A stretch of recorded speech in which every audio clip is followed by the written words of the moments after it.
Well, the boat's no longer here. I pulled it yesterday to the dealer, which is about 30 miles away, to get the controls looked at.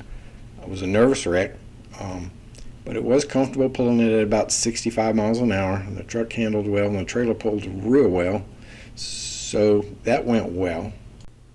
And the serviceman said 3 days and about $150. If it's anywhere close to any one of those, I'll be elated, but time will tell. So I'm putting together another video of random stuff while I wait to get the boat back and get a phone call. Okay, the other fender is welded and bolted. I still need to do some painting. This fender is not welded because my welding machine quit on me yesterday afternoon. It went from working perfectly to not working at all, so I'm assuming it's a relay or something like that. I'll take it apart and check it out. First, I got to finish this bronze because it's got to be moved to some sort of dedication. It doesn't need much. I need to drill and tap the holes in the back for the anchoring and a couple of more little blemishes, and then I'll get on taking this welding machine apart.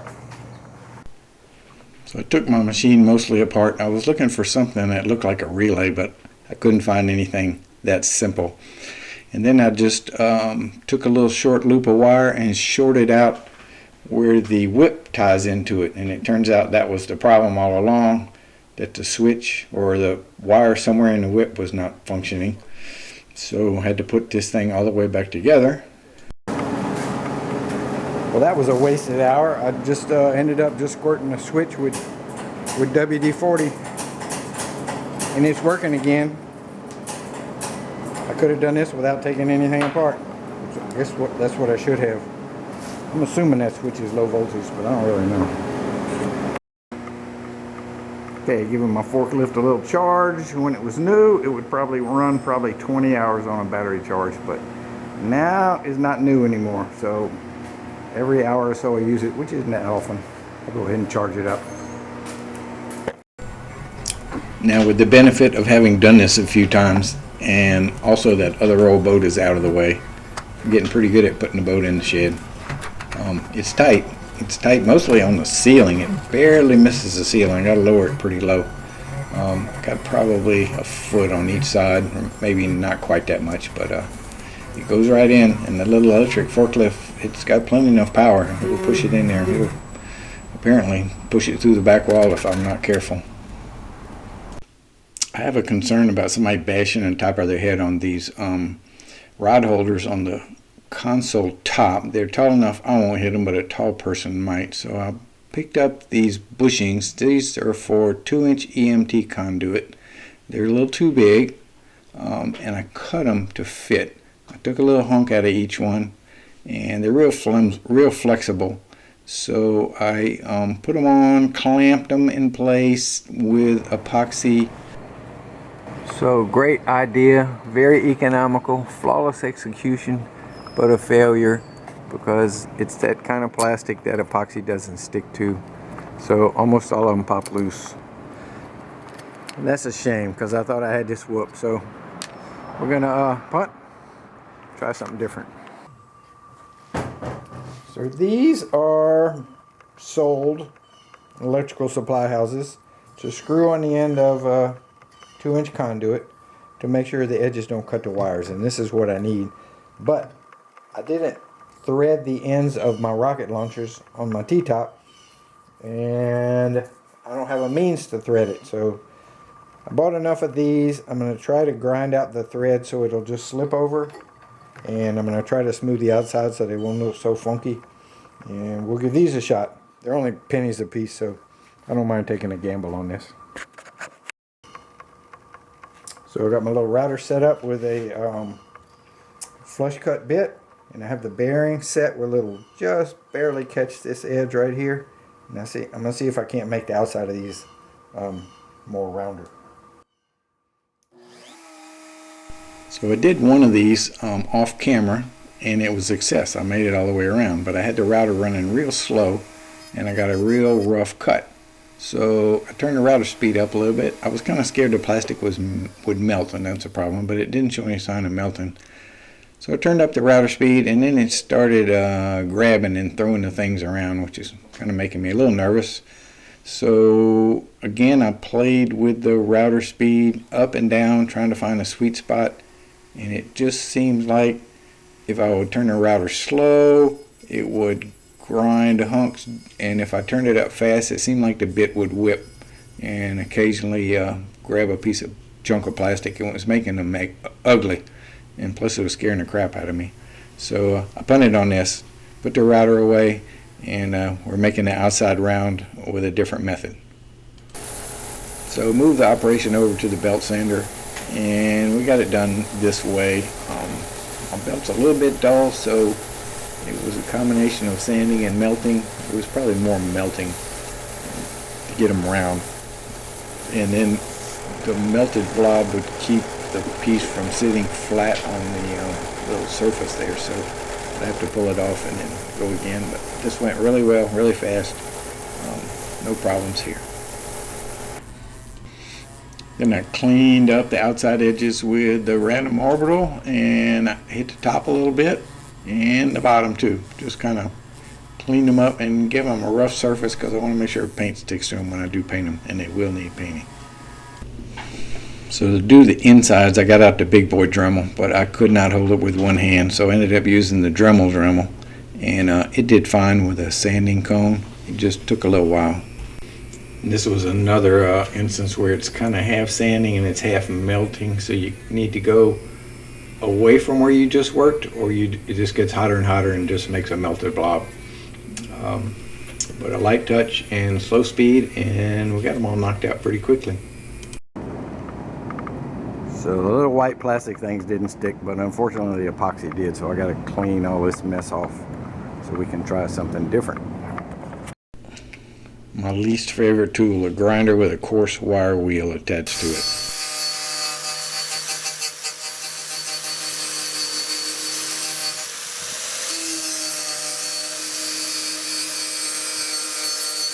So even if this plastic is the kind that the epoxy won't stick to, there's enough roughness on the inside so that I'm going to get a mechanical bond, so I don't think these are going to fall off. And plus they're snug. The other ones were a split ring that I was trying to pull tight so the glue was in tension. This one, the glue's not going to really do a whole lot because you have to hammer these on. So I'm optimistic this will solve my problem.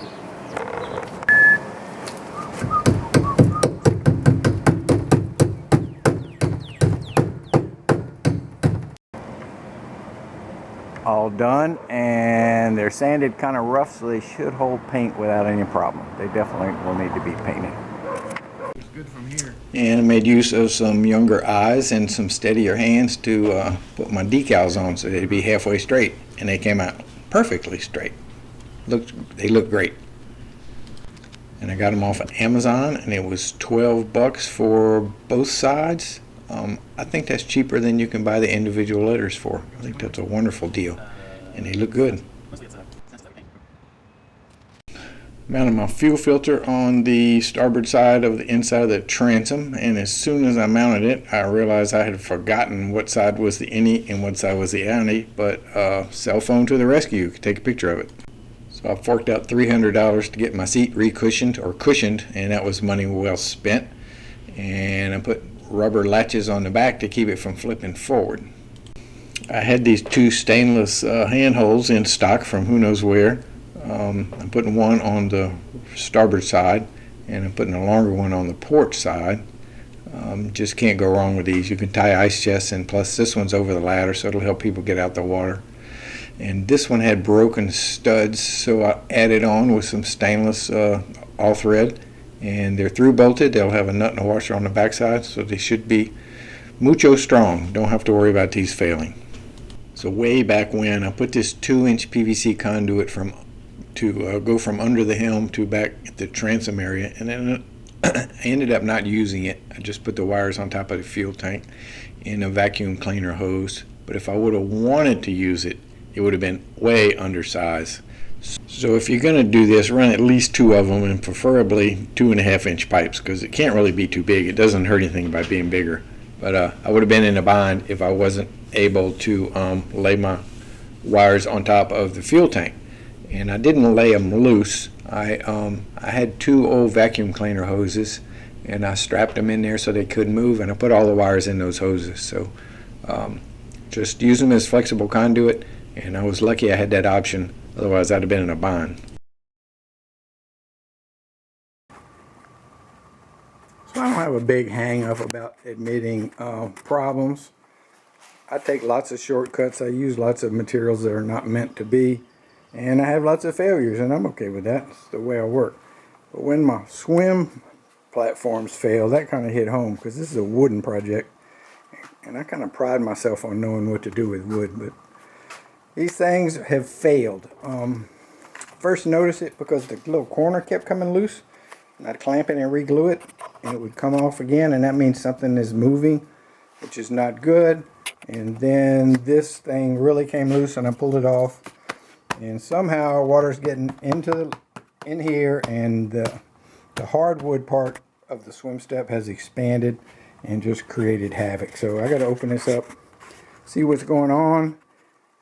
Kind of hurts because I thought these were done, but we'll have to do them again, and keep an eye, try to figure out what's going on.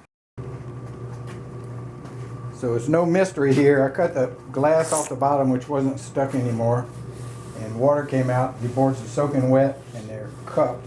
Now these boards that I used, they're super rut resistant, but they've been in my garage attic for, how long we've been here, 20 years, so they were super dry. So when they absorbed moisture, they expanded and did the damage. I don't know where the moisture came from because I had it completely wrapped with glass, but I did have that crappy Home Depot caulk on the other side that has given me fits about never wanting to cure. So I don't know. So at the very end part of building these things, I poured epoxy in here to seal this real well. If I wouldn't have done that, the moisture might have just come out of this crack, and I might not be doing this right now, but you know, hindsight's 20/40.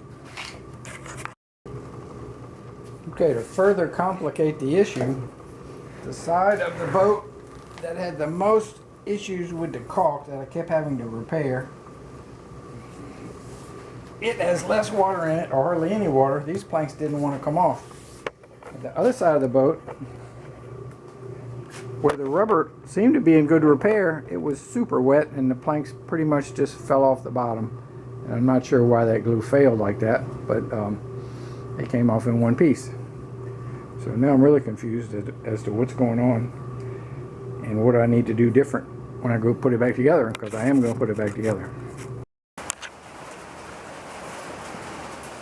Okay, I'm going to totally redo these, and I'm going to make the shell out of fiberglass, and then I'm going to apply the wood to the fiberglass. But I'm not going to do that this year. That's going to be next year. I'm ready to get the boat in the water, and I don't want to spend 2 weeks working on this. So I'm going to patch these together. My problem was these boards soaked up water and expanded and made the trim come loose. That's what I noticed. It didn't lose strength. It was strong as I'll get out, and the plywood doesn't change shape. So what I'm going to do is I'm going to cut a groove between each one of these boards, and I'm going to cut a groove around the perimeter, and I'm going to fill that with something soft so they can move when the moisture content changes. And I'm not going to put glass back on the bottom, and I'm going to put them back on the boat. Now this one, I'm going to have to glue the boards back on, and I may rip them even narrower to deal with movement. We'll have to see, but for now I'm going to cut grooves to make sure that these boards can move with moisture without pushing the trim off of the edge of the swim step. So this is my temporary solution to my swim step issue.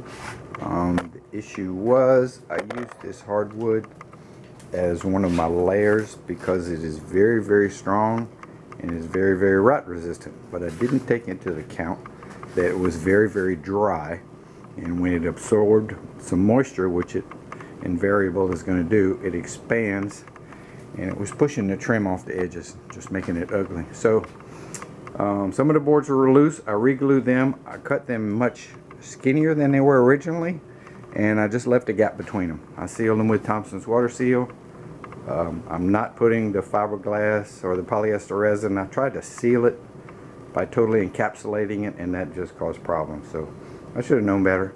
Anyway, it's good and strong now. Will it last a year or 10 years? I don't know, but it's going back on the boat. And the next time I have to deal with it, I will make a fiberglass structure to put the teak strips on. So. And with that, this build series is basically finished. Of course, the boat's not finished. Boats are never finished. I don't have a trolling motor, which I would like to get. I don't have any electronics yet. The trailer needs new springs. I might do a video on that. I haven't launched it yet. I'll probably do a little video on that, but it'll be disappointing because I don't have the drones and all the other things that make watching a boat in action nice. But I'll still have a couple of videos, but basically the build is finished. 45 weeks or 45 videos, which is basically 45 weeks. Hard work, expensive work. This kind of project is not for the faint of heart, because even though I did everything myself, and even though I scrounged a lot of materials, still spent quite a bit of money on this project. It was a fun project. Most of my viewers, and I got a lot more new viewers, most of my viewers were very kind and complimentary. Several couldn't resist the urge to criticize me, and most of those criticisms were just. There was a couple of people that were just downright ugly for no reason at all, but they seem to have gone away. I don't know why people do that.